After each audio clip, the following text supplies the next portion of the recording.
Haha, it's Motivation Monday. How are you, growth hackers? How are you doing? How was your weekend? I hope you enjoyed. I hope you did big things. I hope you inspired. I hope you motivated. I hope you are changing the world. Again, it's Hassan. I'm back here. I'm taking over growth hackers. I'm not seeing any other lives from anyone else. I'm not seeing videos from any other people. I'm the only one taking over the platform, and I like it that way.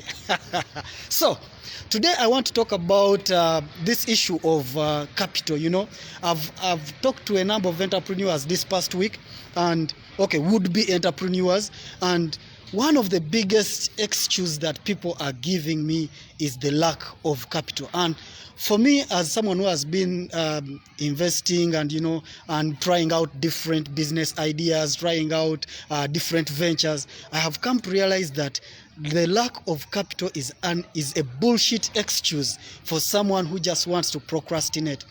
Every time you want to start something and you give the lack of capital as an excuse, that means you are not really serious at that particular thing.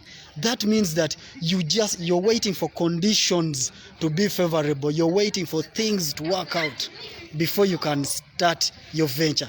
That means you are not really serious about your venture. Vusi, he is a South African. He's a South African business mogul. He's a South African entrepreneur. He's a South African inspirational speaker.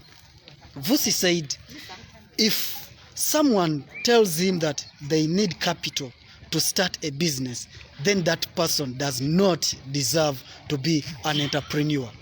So what do you do if you think capital is the problem? What should you do? How should you avert this problem? Number one, get started with what you have. Get started with whatever you have. Let me tell you something. Capital, most people think financial capital is the most important thing. No, it's not. The most important thing is your idea. What idea do you have? How committed are you to that idea? What are you willing to do to get that idea to completion? Okay? What are you willing to do to see your vision turn into a reality?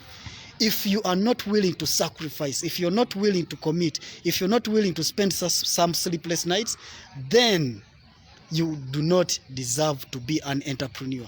If you have no idea, even if I gave you $1 million, you would waste it. You would not even know what happened to the $1 million, even if I gave it to you right now. Okay? So that's the first thing. Start with what you have. A quick story. I have a dentist friend of mine. We were having the discussion 2 years ago, and she was stuck because she couldn't start. She didn't have the capital. She wanted to start a big dental practice.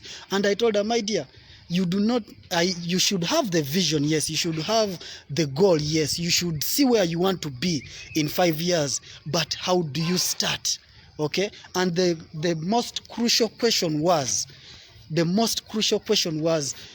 what do you have right now that can enable you to start in the next month or so? And by the time we finished the discussion, we realized that she had venue, and then she had that chair, that big chair that dentists have. And as soon as she moved that chair into her room, she started her practice. And right now, it's a fully fledged dental practice. Okay, so she started with what she had. Okay, now the other very important point before I go quickly is you have to become resourceful. It's not about looking for resources, it's about being resourceful. Okay, now you have to ask yourself, how many hands do I have? What do I have right now? What knowledge do I have? Who do I know? Where do I stay? You have to look at the opportunity wherever you are, the opportunities in whatever you have, the opportunities with whoever you associate with. Okay, resources are not just money. Resources are the people who surround you. Resources are the locations where you stay. You always have to think about being resourceful and not looking for resources. Okay, so there are so many ways that you can find capital. So long as you're resourceful, you can find so many ideas. You can look for partners. You can, as long as you are thinking, you cannot fail to get the resources. As long as you're resourceful, the resources will look for you. Okay, so I came in just to inspire you to get started. Do not allow conditions to stop you from getting started on that beautiful ideas of yours. So again, I love you, growth hackers. You're changing the world, you're impacting communities, and keep doing what you are doing. Keep going big, keep growing every day. As usual, it's Hassan, and I'm out of here. Bye bye. Yeah.